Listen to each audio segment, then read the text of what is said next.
Hello, my name is Lynn, and welcome to my channel, or whatever.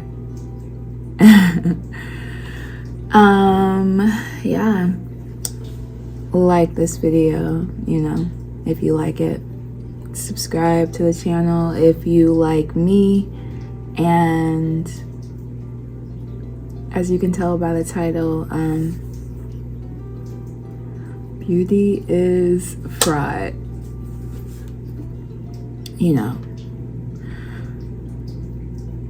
At least that's what a 17-year-old me thought.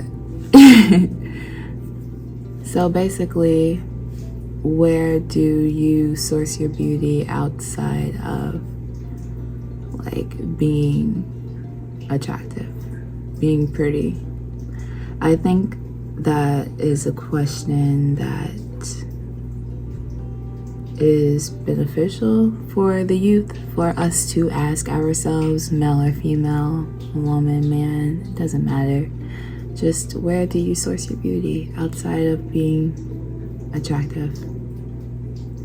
And it's perfectly fine if you don't have an answer yet, because then adventures on the horizon, exploration is on the horizon.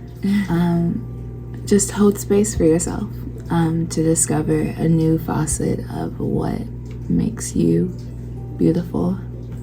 When I was 17, I went through the motions of believing beauty is fraud, and I sketched, and it's actually hanging up on my wall right here. I believe that picture came from the pressure that I felt to rely on and to enhance my physical beauty. And so I swiftly, just stopped believing that physical beauty was actually a construct, was actually something, literally was actually something. Today I do feel like it is something, but it's what is it, At that point in my life, I spent hours doing my makeup and hair before I braved the world. And all the while, I had never felt worse. And so I began reading again as a form of escapism and inspiration. And so I began skipping school. I had already been skipping school, but this is when it intensified for me. Just observing that, damn, I low-key want to die, but I feel beautiful, And so when I would skip school, I would go to the library that was down the street, or sometimes I would just skip class and sit in a single-stall bathroom with a lock and just write my heart out. That's actually where I wrote my poem book, Gang Shit Only, a gang of poems too lazy to publish themselves.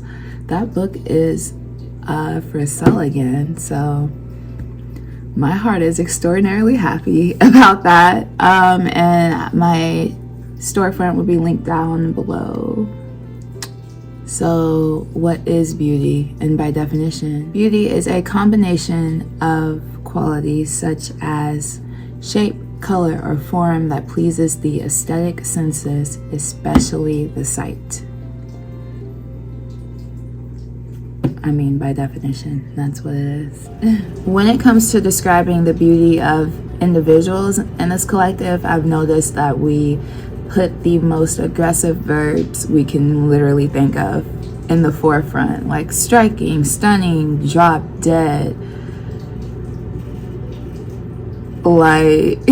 And we also often tend to equate beauty to low vibrational intense concepts like beauty is pain, or in this particular case, beauty is fraud. And so if beauty by definition is something that is pleasing to the senses, why then by description is beauty everything but pleasing? So I'm not necessarily here to speak about how unattainable beauty is, because I don't believe that to be true.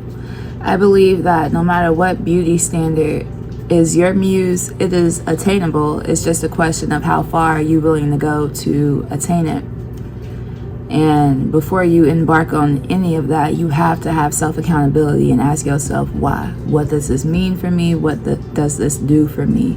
Because I see a lot of videos online about like women who are public figures, and it's literally always females. It's literally never males who get scrutinized for how far they're willing to go to attain beauty, because the dieting and the restricting and the surgeries, males in the public eye undergo all of that. But male privilege is like not being held accountable for setting unrealistic beauty standards, because we don't even fathom that men want to be aesthetically beautiful, even though they do, right?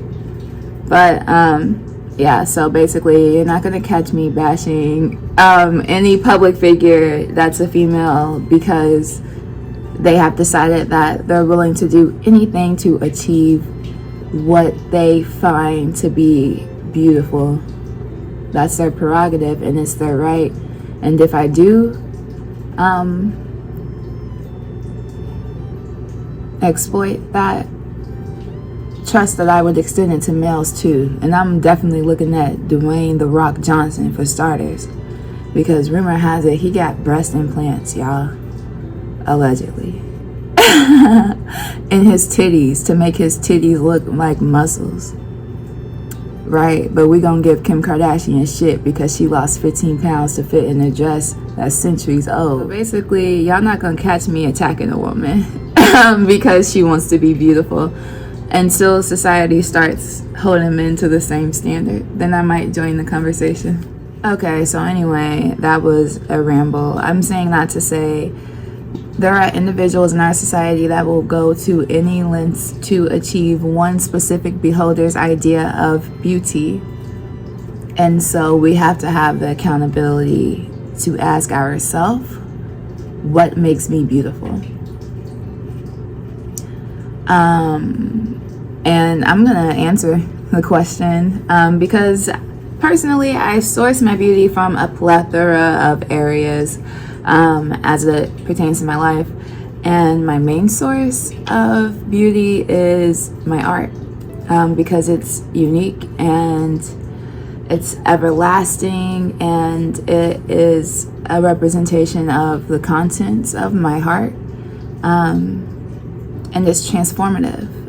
So I can depict my art heart in the metaverse as I do with videos like this, or in books as a fossil of, you know, like human civilization, as I do with my poem book that is published, link in the description. And yeah, even with the art that I have like all over my walls, it's a lot of like hand sketched random paintings hanging up in my apartment that I painted myself. And yeah, none of them are ever like in the camera shot for some reason. I should fix that. Maybe I'll rearrange some stuff around.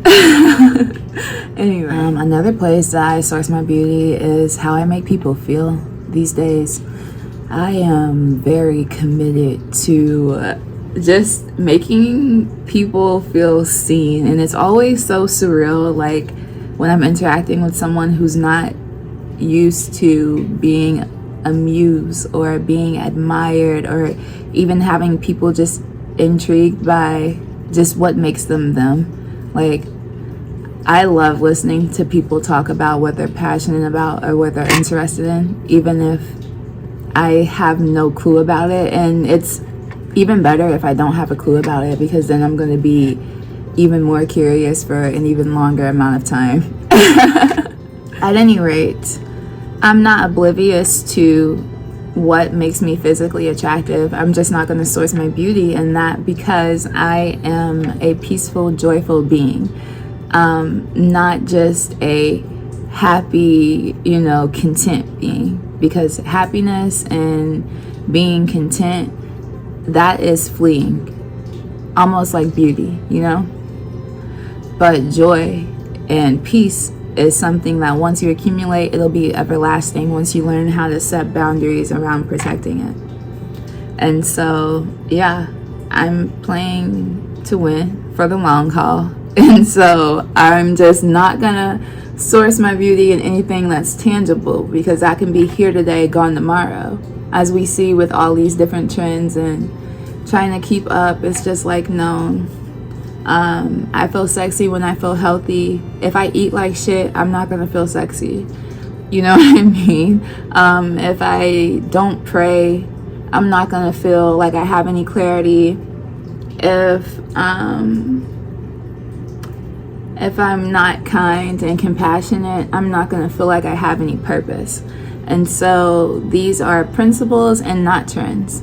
And that is how you obtain true beauty, you know.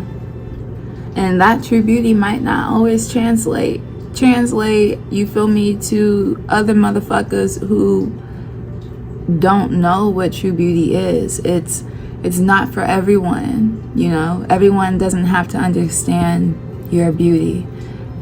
Everyone shouldn't. And if everyone does, in what ways are you betraying yourself to achieve it? So yeah, my name's Lynn. These are just a couple of the areas of my life where I source my beauty from. You can share some of yours down below in the comment section if you feel compelled to. And check out the link in the description box if you're interested in ordering my poem book, Gang Shit Only, a gang of poems too lazy to publish themselves. And yeah, thank you so much for tuning into this video. And it's 222. Well, at any rate, I hope this video finds you well, and I hope it leaves you better. And yeah, thank you.